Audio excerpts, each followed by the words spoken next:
Assalamualaikum warahmatullahi wabarakatuh.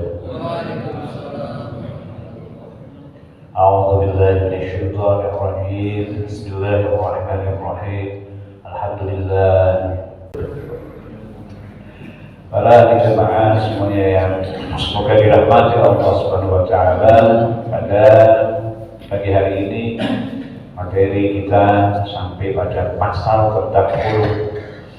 Qala musannif rahimahullah ta'ala wa nafa'ana bihi wa ulumi kitab amin. Faslun ay hadha faslun wal khulu jaizun 'ala iwadil maqlum. Ini pasal tentang menerangkan menjelaskan khulu. Wal khulu, adapun khulu itu jaizun, boleh, 'ala iwadin, dengan adanya kompensasi maklumin yang jelas. Jadi ini adalah bab tentang khulu. Sedangkan khulu itu sendiri itu adalah mirip-mirip talak. Mirip-mirip talak. Cara bahasanya bidomil kho, khonya dibaca dhamma, mushtaqun minal khul'i bi fathiha wa huwa an-nasr wa syar'an furqatun bi'iwadin maqsudin wa kharajal khul'u ala jami wa nahbihi.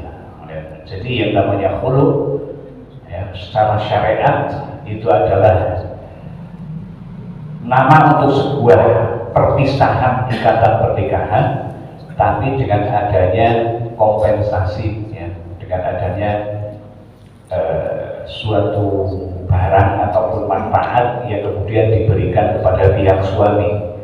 Jadi dari seorang istri ya, kemudian memberikan sesuatu kepada seorang suami, makanya kemudian dikatakan wal khul'u jaizun 'ala iwadin maklumin. Khulu itu boleh dengan kompensasi ya, atau tukar sesuatu yang maklum, artinya yang sudah ditentukan. Ini hampir mirip-mirip talak. Kemudian kalau talak tapi itu kan tidak dengan pertukaran, artinya tidak ada kompensasi yang diberikan, artinya tidak ada dalam transaksi atau akad perpisahan talak itu tidak ada harus memberi sesuatu. Kalau ini adalah dari pihak istri memberikan sesuatu kepada pihak suami. Tapi tidak bisa dikatakan talak sentuhnya, karena ini yang minta adalah dari pihak perempuan atau dari pihak istri. Ini berawal dari hadis Rasulullah SAW. Ketika itu pernah suatu ketika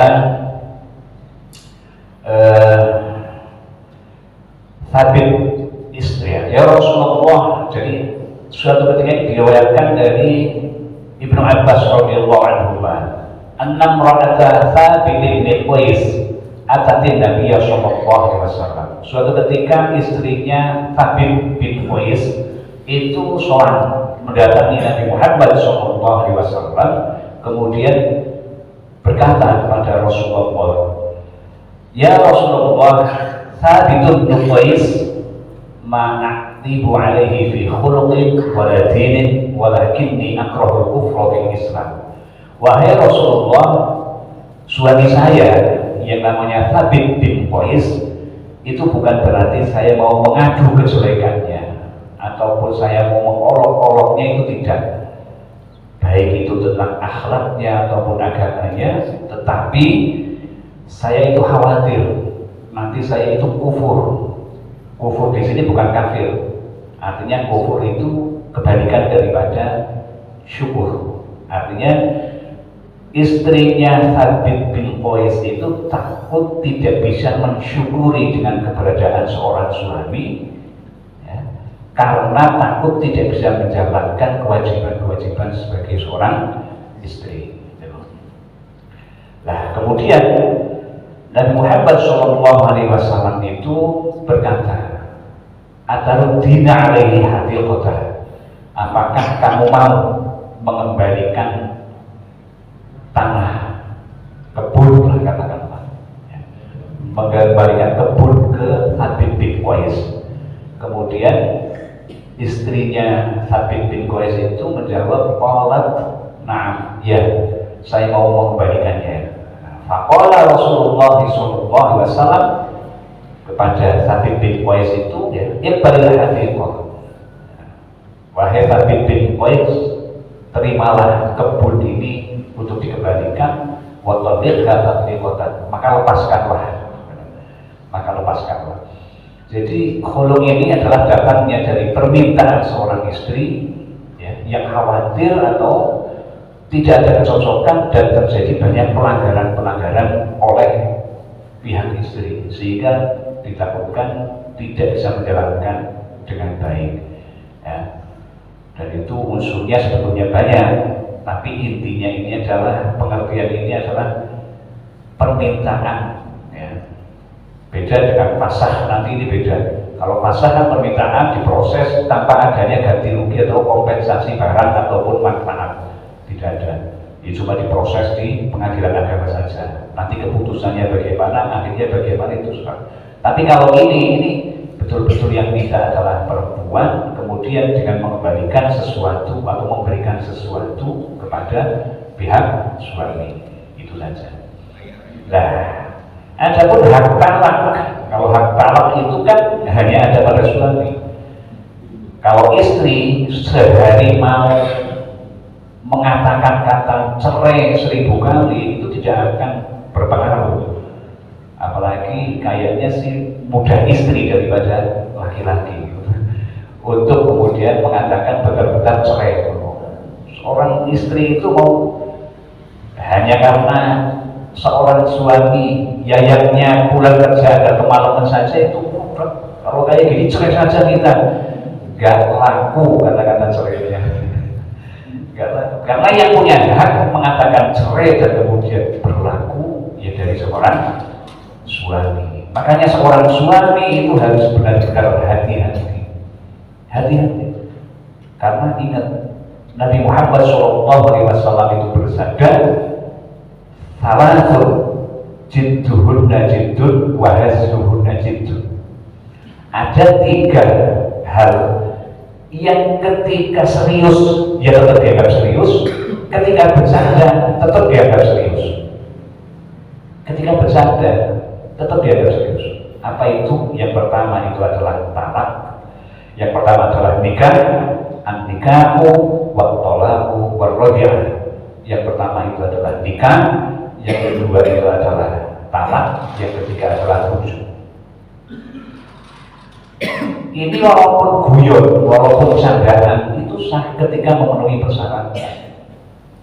Nikah itu, kita misal ada orang misal, yang penting ada seorang pihak istri, ya, kemudian ada rukun-rukun nikah itu ada, ya, ada wali, ya, ada kedua saksi kayak gitu, tiba-tiba ya Ahmad misal, angkah tuka wazawaj tuka titik-titik misal binti bintang titik-titik bima sekian, itu ketika komplit itu kemudian yang laki itu kemudian mobil itu nikah wa tazwijaha li nafsi bil mahdi makur, sah itu, sah. Jadi ya, makanya harus hati-hati, termasuk sinetron itu kalau sampai terjadi, ya, kalau sampai terjadi itu komplit rukun nikahnya, jadi sah. Begitupun talak itu ya kayak gitu, talak kayak gitu, meskipun candaan gitu. Kalau sampai perkataannya itu jarak, ya, kalau pisah itu belum tentu, tapi kalau ngomongnya sudah talak itu laku itu. Nah, dia langsung tercatat dan bahkan orang mabuk itu maksudnya kan kayak nggak sadar, tapi kan pikirannya nggak sadar itu disengaja. Maka unsur daripada orang mabuk mengatakan cerai itu kemudian laku alias sah, itu karena ada unsur kesengajaan untuk menghilangkan akalnya.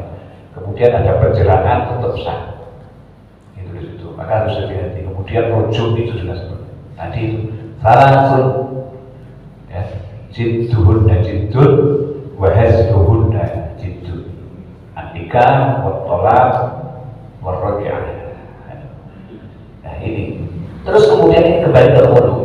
Khulu itu adalah permintaan dari seorang istri untuk lepas diri, ya. Tapi ini Nabi Muhammad ini jadi kejadian khulu itu tadi yang saya sebutkan di hadis itu pertama kali ada peristiwa khulu itu ya istrinya Thabit bin Qais itu, dan itu bukan berarti wajib, tapi oleh Nabi itu hanya ditawarin kalau mau jalannya seperti ini, dan Nabi tidak memerintahkan karena al-ghadul halal ilallah kan at-thalaq. Ada hal yang halal tapi itu sangat tidak disukai oleh Allah, itu adalah perceraian. Itu halal, ada peluang untuk halal, tapi itu paling gak disukai sama Allah. Itu seperti itu. Wa tamliku bil mar'atu nafsaha wa tamliku, dan seorang perempuan itu akan memiliki dirinya sendiri ketika sudah proses khulu. Jadi seorang perempuan itu otomatis bebas, ya, otomatis bebas dari ikatan pernikahan dengan cara khulu itu. Tapi wala raj'ata, tapi tidak bisa rujuk kembali illa binikahin jadidin, kecuali dengan nikah yang baru. Beda dengan talak. Kalau talak itu kan ada masa iddah, kan? Ada masa iddah, ada masa tunggu, ya. Ada masa iddah, kemudian bisa kemudian rujuk di dalam masa iddah itu. Ada iddah, ya. Kemudian kalau talak 1, talak 2, ada hitungan seperti itu. Tapi kalau khulu itu tidak. Wala raj'ata lahu 'alaiha illa binikahin jadidin. Wa yajuzu al-khulu fi tuhri, dan khulu itu boleh dilakukan baik ketika masa sucinya seorang perempuan ataupun lagi haid. Wa haqqul mukhtari'at at-talaq, ini tadi. Dan orang yang atau seorang istri yang terkena khulu sesuai permintaannya itu tidak ada istilah masa iddah itu tadi. Tidak ada hubungannya dengan talak, karena kalau talak itu ada hitungan iddah, ada masa tunggu itu. Nah, kemudian secara singkat yang namanya talak itu seperti itu kita bedakan dengan yang kedua. Kita sehingga menginjak ke yang kedua itu adalah kalau kasus-kasus sebelumnya yang membolehkan khulu itu, ya, itu ada beberapa kasus-kasus yang seperti itu. Di antaranya itu adalah idza karihatil mar'ah akhlaq zawjiha kattisabi bisyiddah wal hiddah wa sur'atit ta'athur wa kathratul ghadab wa intiqad li adnabi'in wa 'itab ala naqsin qala hal qul. Jadi kalau memang seorang suami terlalu kasar, apa-apa mukul terus dan sebagainya, itu boleh. Tapi apapun itu, ya, meskipun berusaha sekuat mungkin untuk lepas, walaupun dengan cara memberikan sesuatu kepada seorang suami, kalau seorang suami itu tidak mau melepaskan, ya kan, tetap tidak jadi. Itu loh. Ya, kemudian kita akan meningkat ke talak. Faslun wa talaqu dzarbani. Pasal ini tentang menjelaskan tentang masalah talak atau cerai, ya, di bahasa kita itu cerai. Tapi yang paling sah, yang paling tidak bisa diartikan lain itu adalah talak. Kalau sudah talak itu artinya itu. Jadi ini pasal tentang masalah talak. Talak itu ada dua. Talak itu ada dua. Yang pertama namanya sore, yang kedua adalah kinayah. Apa itu yang dimaksud dengan talak? Pengertian talak itu adalah halul qaidi atau ismun li halli qaidin nikah. Inti daripada talak itu adalah suatu nama untuk sebuah pelepasan ikatan pernikahan. Kalau yang tadi itu kan ada embel-embel bi'i ada kompensasi barang ataupun manfaat yang bisa katakanlah diambil keuntungannya. Sebagaimana kemarin mahar itu kan tidak selamanya barang, tapi contoh sanggup mendidik Al-Quran, itu kan boleh mahar dengan seperti itu. Itu karena apa? Karena yang dilihat manfaatnya. Karena seorang itu ketika mau mengajarkan Al-Quran atau mengajarkan sebuah ilmu, itu kalau di mana-mana juga dapat bisyarah, katakanlah. Yang dilihat itunya. Maka kemudian setelah nikah mau mengajari istrinya itu untuk bisa baca Al-Quran. Yang kemudian kalau dikonversi itu bisa menjadi uang. Itulah yang dimaksud dengan manfaat. Terus ini kita kembali ke talak. Kalau talak itu adalah nama untuk sebuah peristiwa melepaskan dari ikatan pernikahan. Kemudian wayus tawatul nufudi at-taklif wal ikhtiyar. Jadi talak itu bisa jatuh ada dua syarat yang utama. Yang pertama itu adalah at-taklif, ya, artinya mukallaf. Sudah ukuran mukallaf. Yang kedua ya, itu adalah ikhtiar. Ikhtiar itu adalah datang dari dirinya sendiri, artinya bukan karena dipaksa ya, talak itu nggak boleh, dipaksa itu nggak boleh. Terus fayam wa yustaru lil fudhi at-taklif wal ikhtiyar fala yasihhu min ghairi mukallafin kasobiyin wa majnunin. Jadi talak itu harus terucap oleh orang yang sudah mukallaf. Mukallaf itu adalah orang yang biasanya ditandai dengan sudah balik, sudah dewasa, sudah tahu bahwa sholat itu wajib, gitu loh. Ya. Sudah tahu kalau orang sini misal tahu arah dan sebagainya. Tapi kalau di Jakarta barat semua kayaknya bingung kadang-kadang lihat. Itu. Jadi harus mukallaf. Contoh yang tidak mukallaf seperti apa ya? Masih kecil misal, ataupun kemudian orang yang hilang, ya majnun gitu loh, orang yang majnun, junun. Kemudian yang kedua tadi adalah ikhtiar. Ikhtiar ini dalam arti itu adalah datang dari inisiatif sendiri dari seorang suami, nggak boleh dipaksa, nggak boleh dipaksa. Kemudian talak tadi itu ada dua. Yang pertama itu adalah talak sore, yang kedua adalah talak kinayah. Talak sore itu apa? Fasore malayah tamilu wairot tolak. Malayah tamilu wairot tolak. Yang namanya talak sore itu adalah suatu perkataan yang tidak mungkin diartikan selain talak. Ya. Yaitu tadi ketika saya talak kamu misal, itu kata-kata talak itu tidak ada arti lain selain melepaskan dari ikatan pernikahan. Kalau sudah ngomong talak, ataupun kalau firaq wassaroh, fasolihu salatu al-madin. Yang namanya soreh itu setidaknya kalau di dalam bahasa Arab itu ada tiga: at-tolak, wal firaq, wassaroh. Walayah tamilu solihu tolak ilaniyah. Kalau talak yang sore itu sebetulnya artinya jelas. Secara bahasa itu jelas. Artinya jelas banget bahwa yang dimaksud oleh perkataan seorang suami itu tiada lain kecuali maksudnya itu talak. Dan bahasa yang seperti itu kalau di dalam bahasa Arab itu contohnya adalah kata talak, kata firaq, kata saroh. Yang itu tidak ada lain artinya kecuali ya lepasnya sebuah ikatan pernikahan. Beda dengan yang kinayah sekarang. Wal kinayah itu, kalau yang namanya kinayah ma tahtamilu ghairuhu. Ma tahtamilu ghairuhu. Kalau yang sore itu tanpa harus ada niat. Makanya tadi seperti disebutkan di awal, salah itu jiddun, terus bahazuhunna ya, jiddun. Jadi walaupun bercanda, walaupun tanpa ada niat, tapi kalau kata-katanya itu sudah talak, tetap jadi.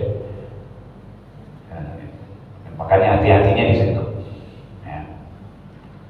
Terus itu nggak butuh niat. Tapi kalau kinayah, apa itu kinayah? Kinayah itu adalah suatu ucapan yang ketika diucapkan itu masih mungkin antara yang dimaksud itu talak, perceraian, katakanlah, ataupun bukan. Contoh, kita udahan aja, itu kan belum jelas. Bubaran aja. Bubaran aja. Udah pergi atau kita mulai hari ini kita nggak bersama misalnya. Itu kan maksudnya nggak bersama dalam arti misalnya apa, cuma pisah rumah gitu kan, apa cuma pisah kamar mungkin atau itu kayak gitu. Pisah, dan kita pisah misalnya. Pisahnya itu kan masih memungkinkan yang dimaksud adalah pisah kamar, apa pisah rumah, apa pisah jatah makan, ruang makannya itu dipisah. Itu masih memungkinkan arti yang lain, itu namanya sore. Tapi itu pun selagi diniati yang dimaksud di dalam hatinya itu adalah niat talak, itu jatuh talak. Bedanya di situ. Kalau yang sore itu tanpa perlu adanya niat tetap jatuh talak. Tapi kalau yang kinayah dengan bahasa-bahasa itu kita udahan misalnya. Tapi di dalam hatinya seorang suami itu yang dimaksud adalah talak, ya jadinya sah talaknya. Nah, itu seperti itu. Nah, ini adalah peluang-peluang seperti itu. Tapi meskipun seperti itu, ya mungkin yang perlu ini karena ini sebuah ilmu, jadi perlu saya sampaikan juga ada hadis dari Nabi, ya, yang intinya bahwa Nabi pernah bersabda begini: ayyuma imra'atin sa'alat zawjaha laqad min ghairi ba'sin fa haramun 'alaiha raihatul jannah. Ketika ada seorang perempuan yang minta cerai dari seorang suami, ya, tanpa ada uzur yang kuat, tanpa ada alasan yang kuat yang kemudian membolehkan agama itu menilai boleh pisah, ya, kemudian memaksa untuk diceraikan, maka faharon alaiha, maka baginya haram raihatul jannah, baginya haram mencium bau surga, apalagi masuk mencium. Padahal istri itu sering nggak bilang kayak gitu, kita kalau itu cerai aja kayak gitu. Ya inilah pentingnya kita itu ngaji. Jadi sehingga membentuk diri kita pribadi masing-masing, baik itu istri maupun suami, itu tahu batasan-batasannya. Sehingga dalam setiap saat kita ngaji, kemudian kita mendapatkan tambahan wawasan-wawasan keilmuan dari yang semula biasa-biasa. Semoga ilmu para ahli jamaah Masjid An-Nur, terutama para majelis alim ini, semoga yang dari biasa-biasa menjadi luar biasa. Allahumma amin. Itu seperti itu. Kemudian tolak ini nanti, ya. Wal kinayah kullu lafzin ihtamala talaq wa ulu wa yattaqil ila niyah, itu tadi, itu yang namanya tolak. Mungkin itu yang bisa saya sampaikan karena sudah hampir jam 6. Ini jam berapa itu ya? Jam 6.